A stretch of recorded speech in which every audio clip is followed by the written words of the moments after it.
Assalamualaikum warahmatullahi wabarakatuh. Saya ucapkan selamat datang kepada kepada semua penonton di Facebook rasmi Rakan Siswa Yadi Musim. Assalamualaikum Doktor. Assalamualaikum. Kita Hafiz Rumandang.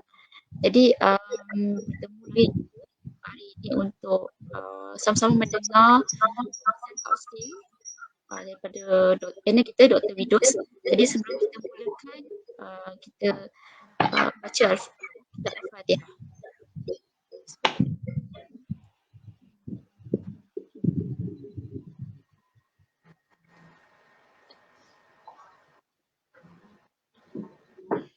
Amin. Jadi Dr. Widus dah ready? InsyaAllah ta'ala. Tanpa saya buang masa, saya persilakan Dr. Widus untuk memulakan perkongsian kita pada pagi ini. InsyaAllah. Silakan Dr. Bismillahirrahmanirrahim. Suara saya macam bergema ya? Ya Doktor, bergema sedikit. Ya. Bismillahirrahmanirrahim. Terima kasih kepada kita, Saudari Nani dan Hafiz Rumandang. Tak lupa saya menyapa juga para pecinta tafsir dimanapun berada melalui media online ini. Selamat berjumpa semula dalam kuliah tafsir pada subuh pagi Ramadan ini. Alhamdulillahirabbil alamin. Al-qail fi muhkami kitabihi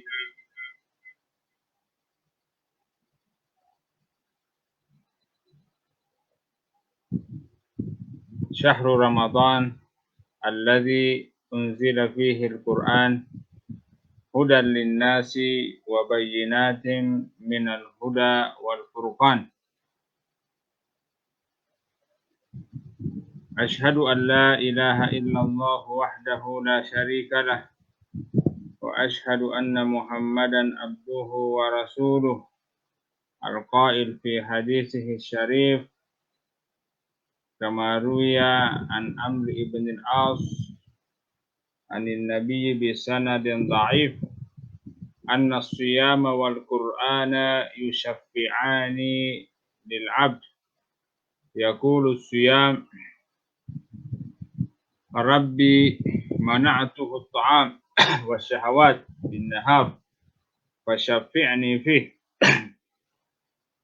wa yaqulu al-Qur'anu Rabbi mana'tuhu an-nawma bil-lail fashaffi'ni fih fayashfa'an. Allahumma salli ala sayyidina Muhammad wa ala ali sayyidina Muhammad bi adadi kulli da'in wa dawa wa sallim alaihi wa alaihim tasliman katsiran wa ba'd. Ayyuhal ikhwa, alhamdulillah berjumpa semula dalam kajian tafsir Permata Nusantara pada pagi hari ini. Semalam kita dah membaca menghurai sebahagian isi kandungan profil surah Al-Fatihah. Jadi pada pagi hari ini kita akan lanjutkan perbahasan tersebut. Sila Saudari Nani.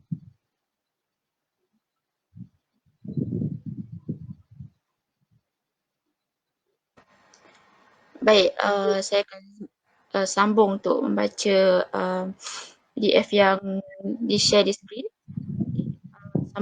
Semalam itu isi kandungan perbincangan surah Al-Fatihah. Berikut ini merupakan isi kandungan perbincangan surah Al-Fatihah. Yang pertama, mengukuhkan ketuhanan Allah sebagai Tuhan yang Esa yang berhak mendapatkan puji-pujian dan menyucikan dirinya daripada segala bentuk kekurangan. Oleh itu, firman Allah iaitu Alhamdulillahirabbil alamin, mengajarkan adab bertahmid kepada Allah. Yang kedua, mengukuhkan kebenaran hari kebangkitan dan hari akhirat. Yang ketiga, mengandungi perintah dan larangan yang tersirat dalam firman Allah, iaitu Iyyaka na'budu. Yang keempat, mengandungi janji mendapatkan ganjaran dan ancaman mendapatkan siksaan Allah yang tersirat melalui firman Allah, iaitu Siratal ladzina an'amta 'alaihim ghairil maghdubi 'alaihim waladdallin. Menurut Ibnu Ashur, intipati perbincangan surah Al-Fatihah ini merupakan maqasid utama di sebalik penuranan Al-Quran. Pada pandangan penulis, Al-Fatihah sebagai surah pertama Al-Quran meletakkan dasar dan aturan yang sangat penting dalam memberi tunjuk ajar kepada manusia tentang bagaimana cara terbaik memuji Allah, beribadah dengan ikhlas, menjalani kehidupan sosial dengan selamat, menentukan jalan hidup yang benar dalam meraih redha Allah dan kebahagiaan dunia akhirat. Oleh itu, surah Al-Fatihah meletakkan dasar yang benar dalam bertauhid, beribadah dan menjalani kehidupan di dunia ini sebagai hamba yang tidak terlepas daripada kehidupan sosial. Ya. Sebenarnya isi kandungan Al-Fatihah ini apabila kita merujuk kitab-kitab tafsir Mu'tabar, ya huraiannya panjang sangat ya. Setiap ulama tafsir punya pandangan masing-masing. Tetapi bagi penulis sendiri, ya, kesemua huraian ulama tafsir itu sebenarnya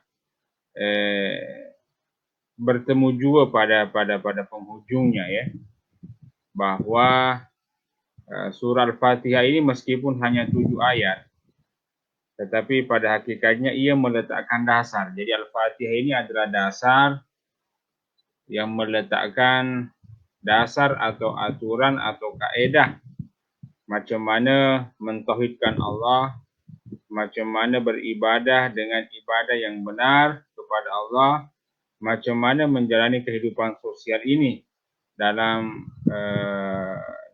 kerangka muamalah. Nah, itu pandangan penulis lah. Okey, sila.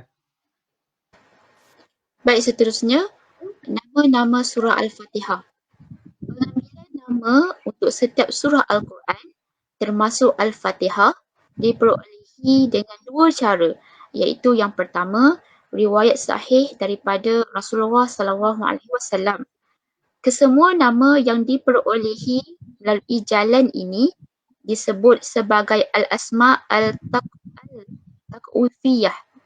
Ini bermaksud nama surah datang daripada Allah yang diwahyukan kepada baginda Nabi SAW dan baginda menyampaikannya kepada sahabat seperti mana yang diterimanya tanpa ada perubahan.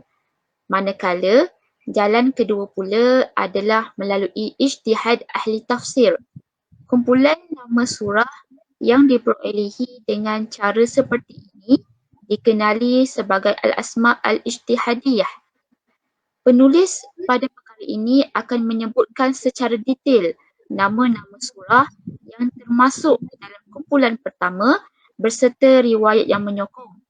Manakala nama-nama surah pada kumpulan kedua turut dinyatakan berserta alasan di sebalik pengambilan nama tersebut untuk Al-Fatihah. Al-Fatihah adalah surah Al-Quran yang paling banyak namanya. Menurut keterangan Jalaluddin Al-Suyuti dalam kitab Al-Itqan, Al-Fatihah mempunyai lebih 20 nama. Pada pandangan Marzuq bin Hayyas Al-Zahrani dalam bukunya Al-Nazarat Al-Mati'ah fi Surat Al-Fatihah, kepelbagaian nama ini untuk Al-Fatihah tertakluk kepada isi kandungannya yang merangkumi banyak makna, kemuliaan, maqasid berkat dan kebaikan. Ya. Bagi pecinta tafsir dan studi ilmu-ilmu Al-Quran, ada perkara asas yang perlu kita ketahui berkaitan dengan pengambilan nama, ya, nama setiap surah. Ya, setakat ini kan kita tahu ada 114 surah kan. Nah, setiap surah itu ada namanya masing-masing. Tapi macam mana pengambilan nama itu? Jadi ada dua jalan. Nah, ini yang kita kena ambil tahu lah. Jalan yang pertama ini disebut dengan al-asma' at-tauqifiyah. Maksudnya nama itu memang langsung datangnya daripada Allah yang diwahyukan melalui Jibril kepada baginda Nabi, dan Nabi memberitahu sahabat melalui hadisnya, ya, seperti mana yang ia terima daripada Jibril, daripada Allah. Jadi tak ada perubahan totally. Jadi baginda Nabi hanya menyampaikan sahaja. Tak ada campur tangan baginda Nabi. Ini namanya al-asma' at-tauqifiyah. Tetapi ada masanya satu surah itu kita dapati dalam buku-buku ilmu Al-Quran mempunyai lebih daripada satu nama, macam Al-Fatihah. Di antara nama-nama itu ada yang datang daripada jalan kedua, yaitu al-asma' ijtihadiyah. Maksudnya ulama tafsir yang memberikan nama, ya, sama ada ulama tafsir itu daripada kalangan sahabat, tabi'in sampai pada masa sekarang. Jadi penamaan itu adalah ijtihad mereka, hasil kepahaman mereka terhadap isi kandungan Al-Fatihah.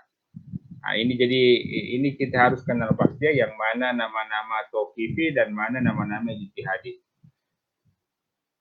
Oke, Nani boleh lanjut. Baik, berikut ini senarai nama surah Al-Fatihah dalam kumpulan pertama, iaitu Fatihat Al-Kitab. Nama ini membawa maksud kepada Al-Fatihah sebagai mukadimah yang mengawali kesemua surah Al-Quran berdasarkan riwayat Ubadah bin Al-Samit seperti berikut.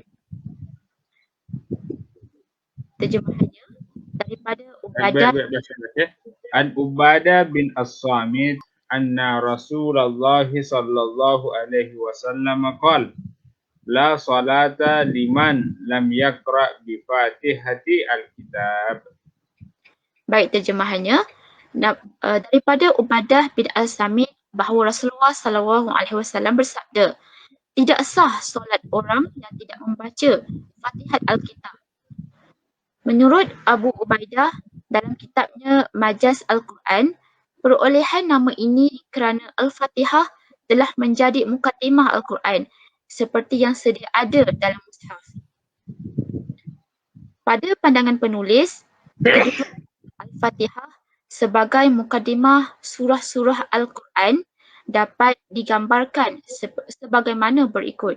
Yang pertama, Al-Fatihah adalah mukadimah yang mewariskan ajaran zikir terbaik, iaitu setiap perbuatan seharusnya didahului dengan ucapan basmalah supaya mendapat berkat.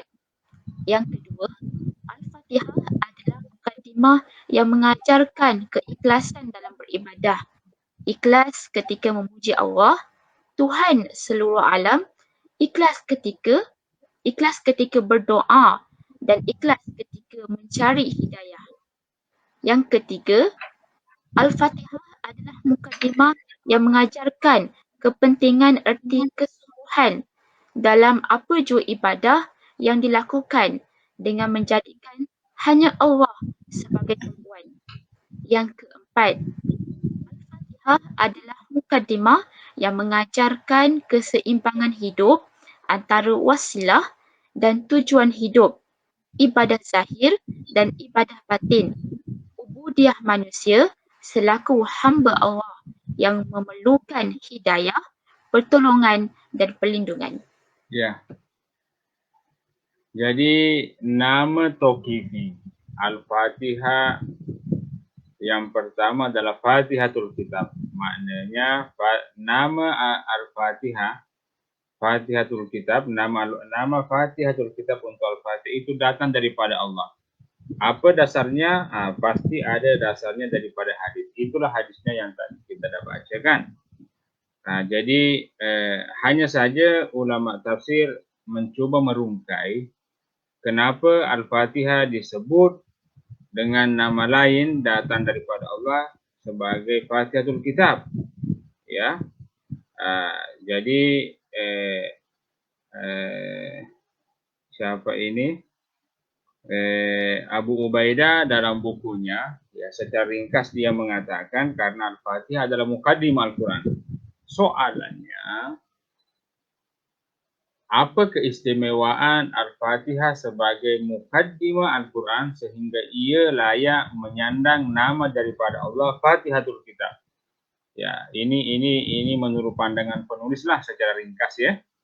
Karena Al-Fatihah adalah muqaddimah yang mengajarkan ada berdoa. Al-Fatihah adalah muqaddimah yang mengajarkan ada berzikir. Al-Fatihah adalah muqaddimah Al-Quran yang mengajarkan kita makna tauhid yang sebenar. Al-Fatihah yang mengajarkan Al-Fatihah sebagai muqaddimah Al-Quran yang mengajarkan kepada kita kepentingan keseimbangan dalam hidup. Perkara zahir kena seimbang dengan perkara batin. Wasilah kena seimbang dengan maqasid atau tujuan. Al-Fatihah adalah muqaddimah Al-Quran yang mengajarkan kepentingan keseimbangan hidup dunia dan akhirat. Boleh lanjut, Saudari Nani? Yang kedua, Ummu Al-Kitab atau Ummu Al-Quran. Nama ini diperolehi daripada hadis Sahih Al-Bukhari dan Sahih Muslim yang menceritakan seorang kepala kampung yang dipatuk ular berbisa dan diubati oleh seorang sahabat dengan membaca Al-Fatihah. Menurut riwayat hadis ini, sahabat tersebut membaca Ummu Al-Quran. Berikut ini hadisnya. An Abi Sa'id al-Khudri qala kunna fi masirin lana fanazalna faja'at jariyatun faqalat inna sayyidal hayyi salimun wa inna nafarana ghaibun fahal minkum rakin faqama ma'aha rajulun ma kunna na'bunuhu biruqyah faraqahu fabara'a fa'amara lahu bisalatina syatan wa saqana labanan falamma raja'a qulna lahu akunta tuhsinu ruqyah aw kunta tarki qala la ma rakaitu illa bi ummil kitab qulna la tuhdisu syai'an hatta na'tiya aw nas'ala an-nabiy sallallahu alaihi wasallam. Falamma qadimna al-Madinata zakarna lin-nabi sallallahu alaihi wasallam. Faqala wa ma kana yudrihi annaha ruqyah. Iksimu wadribu li bisahmin. Sila. Baik, terjemahan. Abu Sa'id Al-Khudri berkata, kami dalam suatu perjalanan, lalu kami singgah di suatu tempat. Lalu datanglah seorang wanita dan berkata, sesungguhnya kepala kampung kami sakit, sementara orang-orang kami sedang tiada. Apakah salah seorang daripada kalian ada yang dapat meruqyah? Maka berdirilah seorang lelaki yang kami sendiri tidak tahu bahawa ia dapat meruqyah. Ia beranjak bersama wanita itu, lalu meruqyah dan ternyata yang diruqyah sembuh. Kemudian kepala kampung memerintahkan agar lelaki itu diberi 30 ekor kambing dan kami pun diberinya minuman susu. Setelah pulang, kami bertanya padanya, apakah kamu memang seorang yang pandai meruqyah? Ia menjawab, tidak, dan tidaklah aku meruqyahnya kecuali dengan Ummu Al-Kitab. Kami katakan, janganlah kalian berbuat apa-apa hingga kita sampai kepada Nabi SAW dan bertanya pada beliau. Ketika kami sampai di Madinah, kami pun menuturkan hal itu kepada baginda Nabi SAW dan baginda bersabda, lalu siapa yang memberitahukannya bahawa itu adalah ruqyah, bagikanlah kambing itu. Lalu dan aku juga diberi bahagian. Baik, selain itu, penamaan ini dikuatkan juga oleh riwayat Abu Hurairah bahawa Al-Fatihah turut dinamakan dengan Al-Quran seperti berikut. An Abi Hurairah qala qala Rasulullah sallallahu alaihi wasallam Alhamdulillahi rabbil alamin ummul Quran wa ummul kitab was-sab'u al-mathani. Terjemahannya, Abu Hurairah berkata, Rasulullah SAW bersabda, Alhamdulillahirabbil alamin adalah ummu Al-Quran dan ummu Al-Kitab serta al-sab'u al-mathani. Berikut ini merupakan sebab di sebalik penamaan Al-Fatihah dengan ummu Al-Kitab. Yang pertama, kemuliaan Al-Fatihah menyamai kemuliaan keseluruhan Al-Quran. Hal ini kerana surah Al-Fatihah adalah surah yang paling mulia.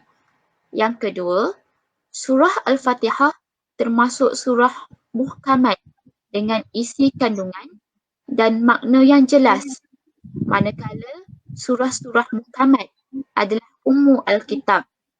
Yang ketiga, Al-Fatihah adalah surah yang lebih awal ditulis di dalam mushaf dan lebih awal juga dibaca ketika solat. Yang keempat, surah Al-Fatihah merangkumi maqasid utama setiap surah Al-Quran, iaitu dari Abu Ubaidah. Baik, Tuan Guru Nik Abdul Aziz dalam tafsirnya berkata, Ummu Al-Kitab maknanya emak bagi segala kitab. Kita tidak kata Abu Al-Kitab, bapa kepada kitab, tetapi kita panggil emak. Kerana manusia ini kalau dibandingkan antara bapa dengan emak, maka manusia sayang kepada emak melebihi sayang kepada bapa. Kaedahnya sudah begitu sejak zaman berzaman lagi, selepas beribu tahun dahulu. Bapa bangun pagi terus turun pergi kerja. Sejak pagi sampai ke petang, bila balik ke rumah, barulah berjumpa dengan anak. Emak pula kerja dia menjaga anak. Maka dia bangun pagi dan jelit mata terus masuk ke dapur. Tak nak nasi untuk diberi kepada anak dan suami makan. Jadi anak ini sepanjang hari dia duduk dengan emak. Bapa hanya sudah petang, gelap baru balik ke rumah.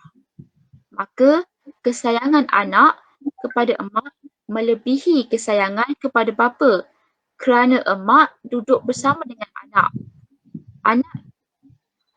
Anak duduk bersama dengan emak, beriba, memanjat atas belakang dan macam-macam lagi. Kemanjaan anak kepada emak melebihi kemanjaan anak kepada bapa. Oleh sebab itu, untuk tarik perhatian manusia, hamba Allah seluruhnya, Allah bubuh nama Al-Fatihah dengan Ummu Al-Kitab, emak bagi kitab. Hal ini kerana manusia apabila bunyi emak, mereka sayang belaka. Oleh orang yang tidak sayang emak disebut sebagai orang yang rosak. Kakah dalih iaitu hati dan organ dalam manusia dalam bahasa Kelantan rosak sebab dia tidak sayang emak dan tidak sayang bapa. Banyak sangatlah nama-nama yang Allah berikan kepada baginda Nabi SAW untuk Al-Fatihah, termasuk Ummu Al-Kitab.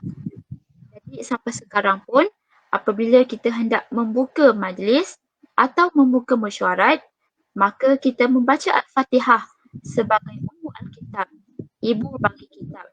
Kita tidak kata bapa bagi kitab. Ya. Nama kedua bagi Al-Fatihah yang Allah langsung bagi kepada baginda Nabi adalah Ummul Kitab. Ya. Dasarnya daripada hadis yang telah dibaca tadi dan maknanya sangat jelas dibaca oleh saudari Nani itu, dan ini pun hadis famous ya, masyhur di kalangan kita ya, bahawa sahabat baginda Nabi pernah meruqyah salah seorang kepala kampung yang dipatuk bisa ular, yang dipatuk ular berbisa, dan ketika itu ahli kampung kebanyakannya tak ada. Jadi dalam keadaan ketua kampung perlu kepada perubatan, tak ada yang boleh mengobati. Dan pada masa yang sama sahabat dalam perjalanan dan singgah di kampung itu. Jadi datanglah seorang sahabat yang tak diketahui siapapun, tak diketahui bahawa ini sahabat seorang peruqyah. Dia bukanlah pengamal ruqyah. Sahabat ini keberangkaliannya dia punya keyakinan tinggi lah kok tu. Aku ada Al-Fatihah ini. Dia baca Al-Fatihah, sapu luka itu sembuh. Oh, tapi kalau kita agak-agak, berani tak kita kalau ada tiba-tiba orang yang kena patukan ular berbisa, kita berani tak langsung pegang kaki dia, Alhamdulillahirrabbilalamin, sembuh. Ini keyakinan ya, keyakinan. Sekali lagi keyakinan. Sebab ketika sahabat itu ditanya oleh sahabat yang lain, kau bukanlah juga orang yang dikenali di Madinah sebagai pengamal ruqyah, tiba-tiba engkau datang bacakan sesuatu sembuh. Apa yang kau baca? Umul Kitab. Jadi perkara ini adalah perkara yang baru bagi sahabat dan ia perlu kepada penjelasan. Akhirnya dia tunggu balik ke Madinah, tanyakan baginda Nabi perkara ini. Dia cakap betul lah, Al-Fatihah itu adalah ubat. Jadi tak payahlah pening-pening kalau sakit perut. Ambil je satu gelas air, baca Al-Fatihah dengan keyakinan engkau. Kau tiup itu, kau minum, insyaAllah sembuh. Kau sakit kepala, pening-pening karena malam peperiksaan, engkau dah risau sangat dengan kau punya peperiksaan, kau dah baca buku kau tu daripada A sampai Z berulang-ulang kali, tapi kau masih risau, kau pening dah. Takut tak dapat jawab peperiksaan. Tak payah keluar ke kedai tambah pening pula, beli Panadol. Pegang je kepala kau, ciupkan kau punya tangan tu, baca Al-Fatihah, sabukan, minta berkaya, insyaAllah sembuh itu. Keyakinan. Siapakah manusia yang paling yakin selepas baginda Nabi? Sahabat lah. Jadi keyakinan saja ya. Jadi ketika itu sahabat mengatakan, aku meruqyah orang itu dengan Ummul Kitab. Dengan Ummul Kitab. Soalannya, kenapa Al-Fatihah nama lainnya yang datang daripada Allah Ummul Kitab? Ibu kepada kitab. Di mana bapak kitab? Nanti cemburu pula kita punya bapak ni asyik je ibu terus. Al-Fatihah ibu Al-Kitab, ibu Al-Quran. Mana bapak Al-Quran? Saya pun tak temukan jawabannya. Kecuali selepas saya baca tafsirnya Dato' Ni Abdul Aziz, ya, Tuan Guru kita di Kelantan, memang sedap belaka tafsir itu. Saya suka baca tafsirnya itu.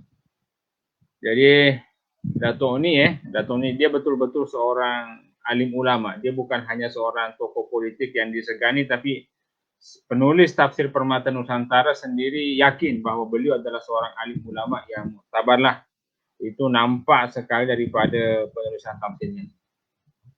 Jadi tafsirnya surah Al-Fatihah itu memang saya sudah tamatkan bacalah. Subhanallah, memang best kita baca. Sekali kita baca macam rasa tak nak berhenti kecuali habis itu satu buku kita baca. Betul. Jadi apa cakap Dato' ni? Ya, Ummul Kitab ini sebab tabiatnya manusia macam tu. Manusia lebih banyak kebersamaannya. Anak-anak lebih banyak kebersamaannya, lebih banyak masa waktunya dihabiskan bersama dengan emak berbandingkan bapa. Ketika Dato' ni cakap macam tu, aku tanya diri aku, betul ke? Aku ingatlah masa aku kanak-kanak, memang betul lah. Sebab saya ini adalah seorang petani. Keluarga kami keluarga petani di kampung, bapa dan mak masih hidup, dan saya ada masanya disuruh oleh mak kalau datang daripada pondok kan, kau datang dari pondok ke Muhammad, dah, pergi kau ke sawah bantu ayah. Jadi yang saya ingat, sebab bapak saya seorang petani, bapak saya itu selepas saja solat subuh, selepas makan pagi dah tak ada di rumah dah, langsung turun ke sawah tu. Nanti balik itu dekat-dekat maghrib. Itu pun kalau balik. Kadang kalau hujan-hujan deras kan, bapak belum balik. Mak sudah risau. Mana bapak engkau ini? Biasanya jam sebegini sebelum maghrib dah ada. Biasanya berlaku banjir di sungai. Mak dah risau. Takut bapak engkau pula nak mencuba merempuh bahaya, menyeberang banjir, takut hanyut pula banjir. Pergi cari bapak engkau. Aduh. Aku masa itu pun masih sekolah menengah, takutlah aku. Mana aku berani pergi ke tepi sungai tu. Nanti pula aku yang hanyut. Aku cakap sama mak, tunggu je lah mak, berdoa je lah mak. Mama saya kalau dia risau, dia tak tenang. Dia jalan keluar masuk rumah itu. Mana bapak engkau ni? Mana bapak engkau ni? Ternyata bapak kalau banjir itu dia tak lalu laluan yang biasa yang dia lalu di potong sungai itu. Dia ke jalan raya lah. Sebab dah melalui jambatan. Selamatlah dia. Selamat dia. Jadi kalau tiba-tiba sementara mama risau begitu, tiba-tiba dia dengar suara kuda di belakang rumah, berarti bapak dah tiba. Jadi saya tak pernah jumpa, kalau setiap pagi tu hanya jumpa bapa ketika makan pagi. Lepas itu tak jumpa lagi kecuali nanti petang. Jadi setiap harinya menurut Datuk ni, tuan guru kita lebih banyak masa kita habis dengan mama. Ya kan? Betul. Coba tengok mama kita. Bapa dah berangkat ke sawah, kita pula nak ke sekolah. Semua baju kita yang gosok tu mama pula. Nani dengan Hafiz pernah tak teringat? Ketika musim hujan kan, kadang kita punya baju sekolah masih nak cakap dah kering tak juga, nak cakap basah tak juga, antara kering dan basah. Jadi mama kita ambil kita punya baju, dia gosok kan, dia gosok tu sampai panas, selesa-lah kita pakai, ya kan? Dia aturkan buku kita, dia hantar kita ke sekolah. Selepas itu kita balik dari sekolah, dapur dah siap dengan makanan, betul tak? Jadi yang kita tengok setiap harinya mak aja. Jadi kalau anak laki dan perempuan sama belaka, dia banyak bermanja kepada ibu. Jadi kalau ada anak yang lebih banyak bermanja kepada bapa, kena diselidiki tu anak. Siapa tahu takut ada fitrahnya yang tak betul. Kita biasanya kalau ada macam anak saya lah. Anak saya yang darjah 1 itu di sekolah tahfiz Qiblah, kalau dia ada rahasianya, dia tak suka curhat. Curhat itu curahan hati ya. Dia tak suka curhat dengan saya. Kalau aku tanya dia perkara-perkara yang agak sensitif, agak bersifat peribadi, dia senyap je. Tak cakap pun. Tapi kalau mamanya, cakap lancar dari A sampai Z. Jadi macam itulah ya. Kita memang bukanlah berarti kita sayangkan emak daripada bapa, tapi kita lebih suka bermanja kepada mak dan bapa. Jadi Al-Quran itulah Allah. Allah tahu tabiat manusia. Jadi Al-Fatihah dia bagi nama lain. Bukan Abul Kitab, bukan bapa kita, tapi maknya kitab. Supaya kita sayangkan emak kita, kita ingatkan mak kita. Jadi kalian nanti kalau dah hari raya, biasanya kita kan kalau selepas hari raya kita salam bersalaman kan. Kau cium 1000 kali lah itu tangan mak engkau tu. Perlu dia erat-erat tu. Mak sayangkan mak. Barulah sedap makan rendang dengan ketupat. Okey, lanjut. Baik, seterusnya yang ketiga, As-Sab'u Al-Masani. Pengambilan nama ini untuk surah Al-Fatihah selain disokong oleh hadis. Cuba tarik ke atas sedikit.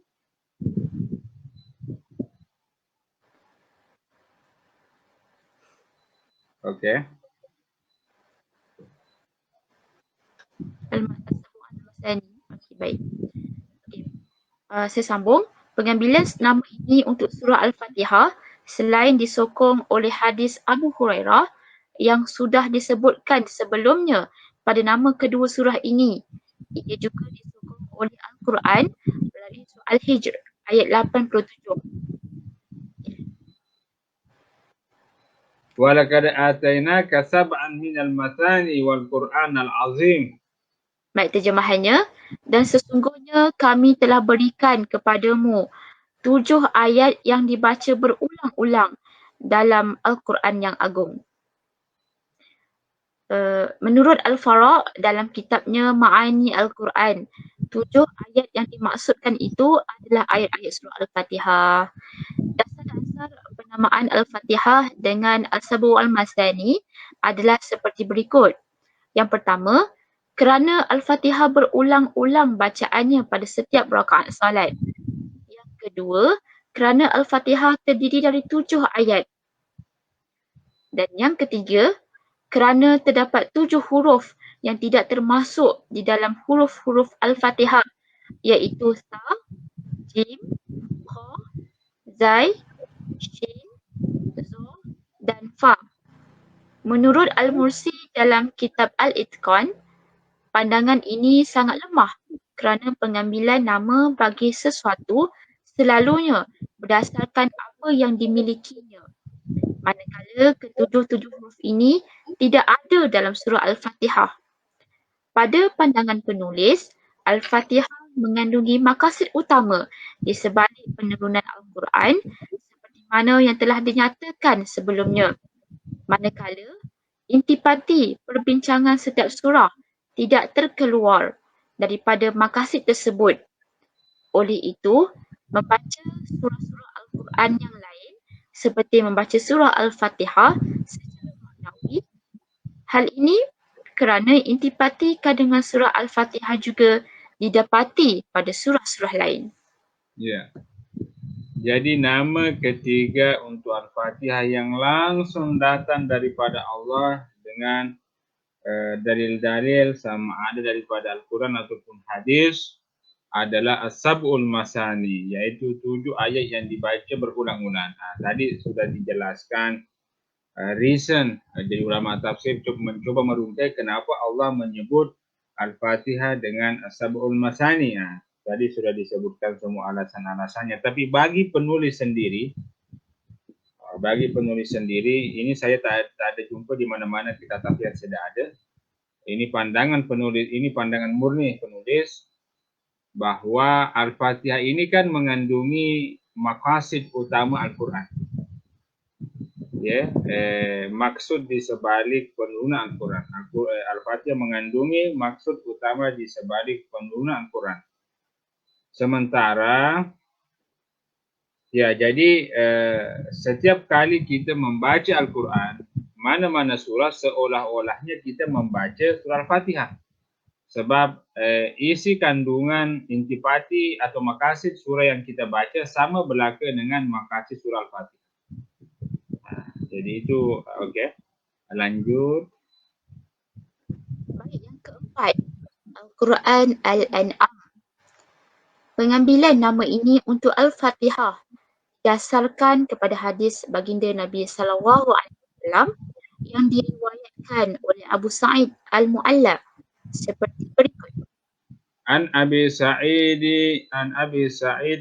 bin Al-Mu'alla qala kuntu usalli fil masjid fada'ani Rasulullah sallallahu alaihi wasallam falam ujibhu faqultu ya Rasulullah inni kuntu usalli فقال ألم يقل الله استجيبوا لله وللرسول إذا دعاكم لما يحييكم ثم قال لي لأعلمنك سورة هي أعظم السور في القرآن قبل أن تخرج من المسجد ثم أخذ بيدي فلما أراد أن يخرج قلت له ألم تقل لأعلمنك سورة هي أعظم سورة في القرآن قال الحمد لله رب العالمين هي السبع المثاني والقرآن العظيم الذي أوتيته.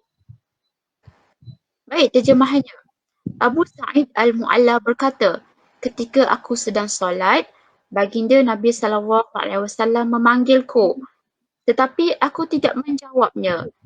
Setelah selesai solat, aku pun menjelaskannya. Ya Rasulullah, tadi aku sedang solat. Rasulullah SAW bersabda, tidakkah Allah telah berfirman yang maksudnya, jawablah seruan Allah dan Rasulnya apabila menyeru kamu.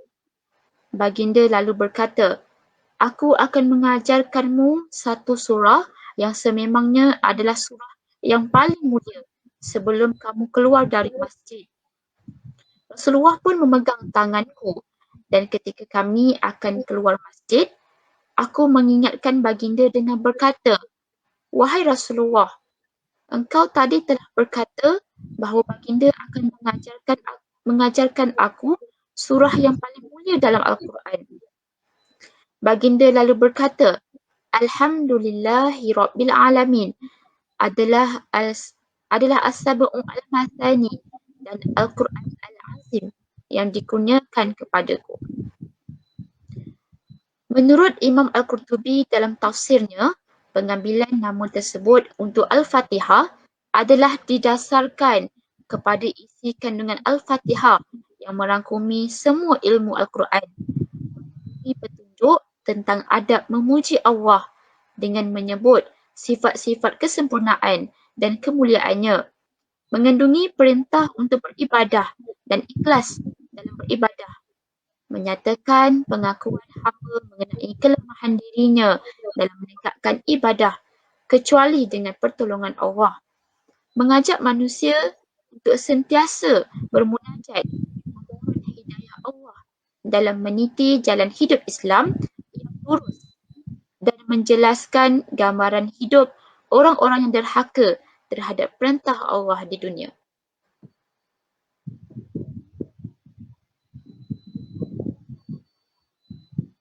Ya, jadi nama Al-Fatihah yang langsung juga datang daripada Allah berdasarkan riwayat yang telah disebutkan itu adalah Al-Quran Al-Azim. Al-Fatihah macam seolah-olahnya adalah Al-Quran yang paling mulia. Jadi sekiranya anda ditanya surah manakah atau kandungan manakah Al-Quran yang paling mulia? Al-Quran semuanya mulia, tapi kalau nak cari mana yang termulia, jawabannya adalah Al-Fatihah. Dan Al-Qurtubi pun sudah menjelaskan kenapa nama Al-Quranul Azim, Al-Quran yang paling mulia, berhak disandang oleh Al-Fatihah. Okey, lanjut. Baik, seterusnya yang kelima, surah Al-Hamid. Pengambilan nama ini untuk Al-Fatihah didasarkan kepada hadis baginda Nabi SAW yang diriwayatkan Abu Hurairah seperti berikut. Haddatsana Yahya bin Muhammad bin Sa'id wa Muhammad bin Makhlad qala haddatsana Ja'far bin Mukram haddatsana Abu Bakr Al-Hanafi haddatsana Abdul Hamid bin Ja'far akhbarani Nuh bin Abi Bilal an Sa'id bin Abi Sa'id Al-Makburi an Abi Hurairah qala qala Rasulullah sallallahu idza qara'tum alhamdulillahi faqra'u bismillahirrahmanirrahim innaha ummul Qur'an wa ummul kitab wa sab'ul masani wa bismillahirrahmanirrahim ihdaha قال أبو بكر الحنفي ثم لقيت نوحا فحدثني عن سعيد بن أبي سعيد المقبري عن أبي هريرة بمثله ولم يرفعه. Baik terjemahannya, Yahya bin Muhammad bin Sa'id dan Muhammad bin Makhlad memberitahu kami. Kedua-duanya berkata, Ja'far bin Mukram, Abu Bakar Al-Hanafi dan Abdul Al-Hamid bin Ja'far memberitahu kami. Abdul Al-Hamid bin Ja'far berkata, aku diberitahu Nuh bin Abi Bilal dari Sa'id bin Abi Sa'id Al-Makburi dari Abu Hurairah. Beliau berkata, Rasulullah SAW bersabda, apabila kalian membaca Alhamdulillah, maka hendaklah membaca Bismillahirrahmanirrahim. Sesungguhnya dia adalah Ummu Al-Quran, Ummu Al-Kitab dan Asab'u Al-Mathani, dan Bismillahirrahmanirrahim adalah salah satu ayat Al-Fatihah. Menurut Imam Al-Qurtubi dalam tafsirnya, Abdul Al-Hamid bin Ja'far meriwayatkan hadis ini dengan riwayat marfu' yang bersambung terus kepada baginda Nabi SAW. Manakala Abdul Al-Hamid ini adalah terpercaya dalam periwayatan hadis seperti mana penyataan Ahmad bin Hanbal, Yahya bin Sa'id dan Yahya bin Ma'in. Abu Hatim berkata, Abdul Al-Hamid ini adalah seorang yang jujur dan Sufyan Al-Sawri turut mengambil hadisnya.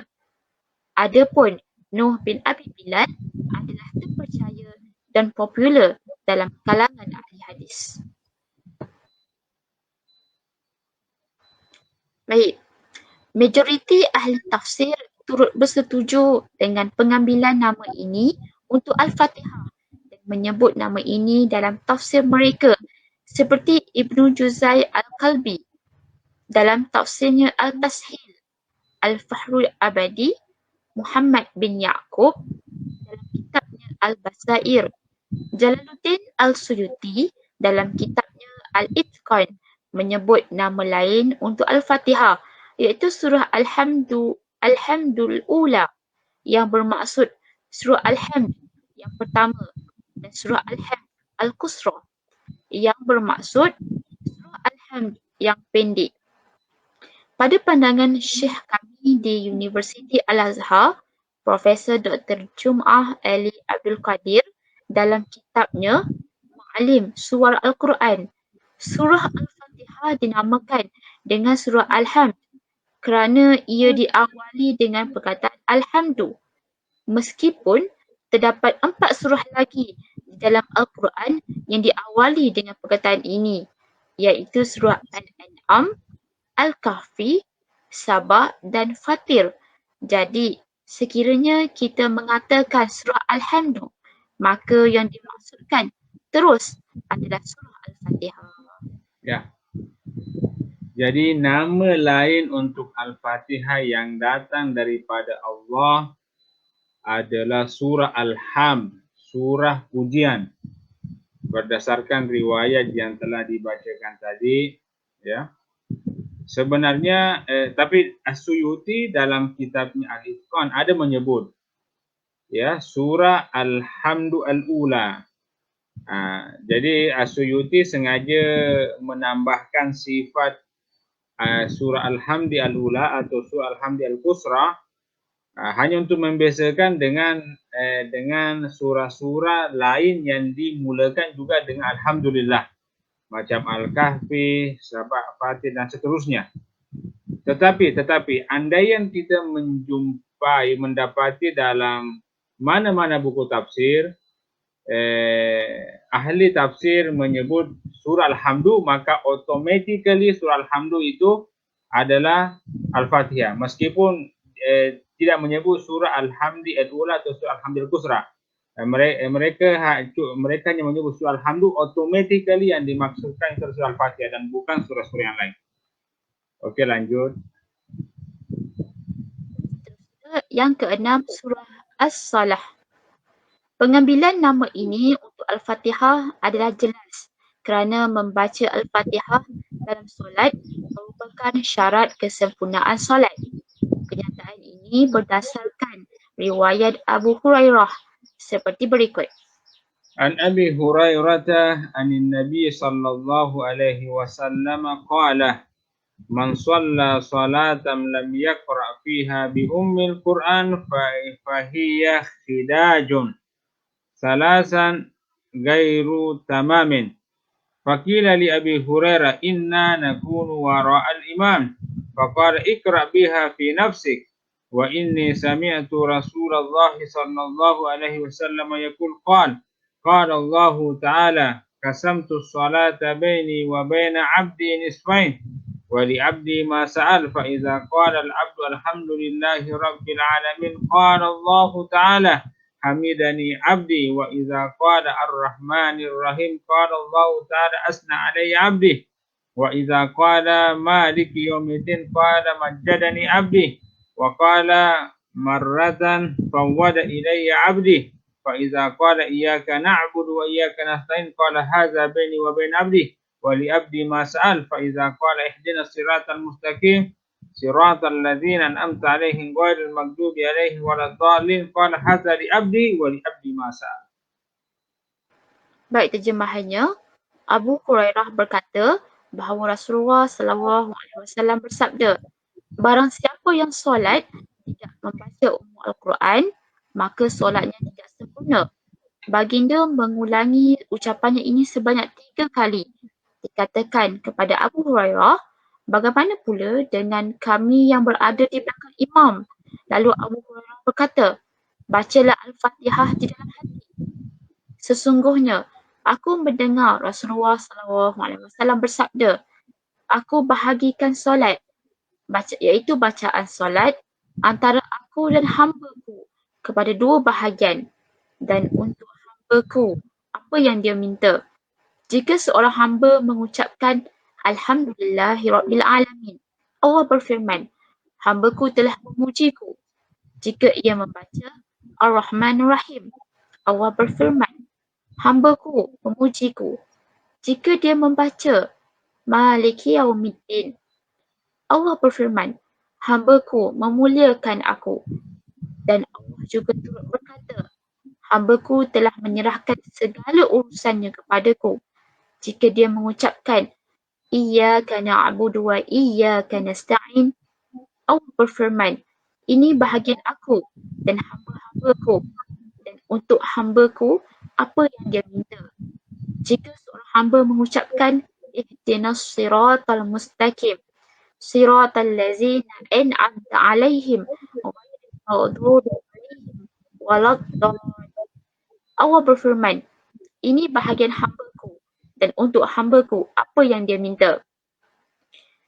Imam Al-Nawawi dalam syarahannya terhadap Sahih Muslim berkata, maksud kataan as-salah dalam hadis tersebut menurut ulama adalah Al-Fatihah kerana solat tidak sah tanpa membaca Al-Fatihah. Majoriti ahli tafsir turut menyebutkan nama ini dalam tafsir mereka seperti Al-Zamakhsyari, Fakhruddin Al-Razi, Al-Qurtubi dan lainnya. Ya. Nama lain untuk Al-Fatihah yang turut datang langsung juga daripada Allah adalah surah As-Salat. Surah Salat. Surah yang selalunya kita pakai, kita baca dalam salat. Salat tidak sah tanpa bacaan Al-Fatihah berdasarkan riwayat yang telah dibacakan. Okey, saya kira cukup setakat ini, cukup sampai di sini sahaja ya, sebab masa dah nak pukul 8. Saya buka 10 minit lah untuk 10 minit lebih untuk sesi tanya jawab, atau kalau ada respon atau komen daripada peserta, bolehlah dikemukakan. Sila.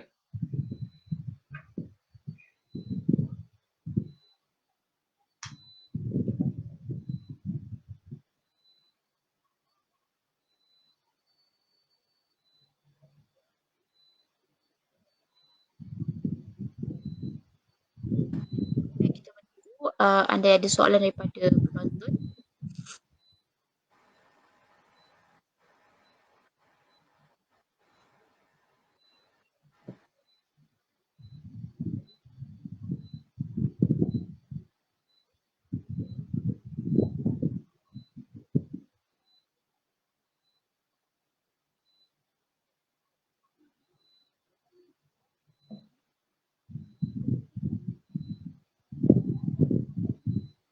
Okey, baik Doktor. Ada soalan daripada Arisa Yusim sendiri.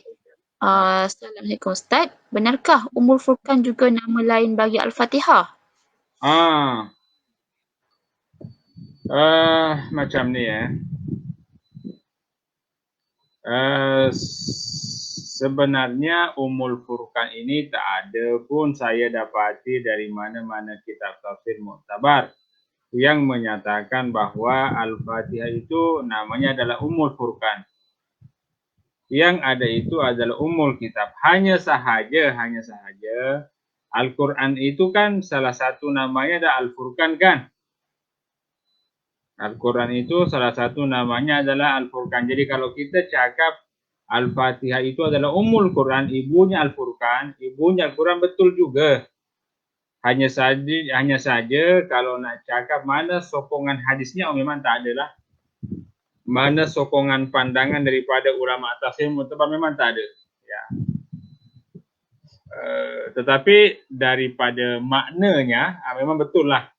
Sebab Al-Quran namanya selain Al-Quran, salah satu namanya adalah Al-Furqan. Okey?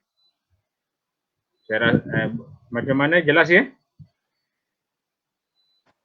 Baik, harap menjawablah. Jadi Doktor, tiada soalan lagi daripada penonton. Jadi kita boleh akhiri program kita pagi ini. Terima kasih Doktor, saya ucapkan untuk perkongsian hari ini dan juga pada jurubahasa isyarat kita Hafiz Rumandang. Semoga kita jumpa lagi untuk episod seterusnya di hari dan waktu yang sama. Dan kalau tak ada lagi, kita boleh tamatkan. Dan saya ucapkan selamat Hari Raya buat Dr. Widos dan jurubahasa isyarat kita. Semoga kita jumpa lagi lah untuk episod seterusnya. Ya, saya juga mengucapkan terima kasih kepada Saudari Nani dengan Hafiz Rumandang yang handsome selalu. Selamat Hari Raya saya ucapkan untuk kalian berdua dan semua AJK RSY yang berada di balik tabir dan semua peserta kajian tafsir online ini. Selamat Hari Raya semua. Jumpa lagi pada minggu hadapan insya-Allah. InsyaAllah. Terima kasih Doktor. Jadi kita saja akhiri dengan wabillahi taufiq wal hidayah. Wassalamualaikum warahmatullahi wabarakatuh. Waalaikumsalam warahmatullahi wabarakatuh. Alhamdulillah.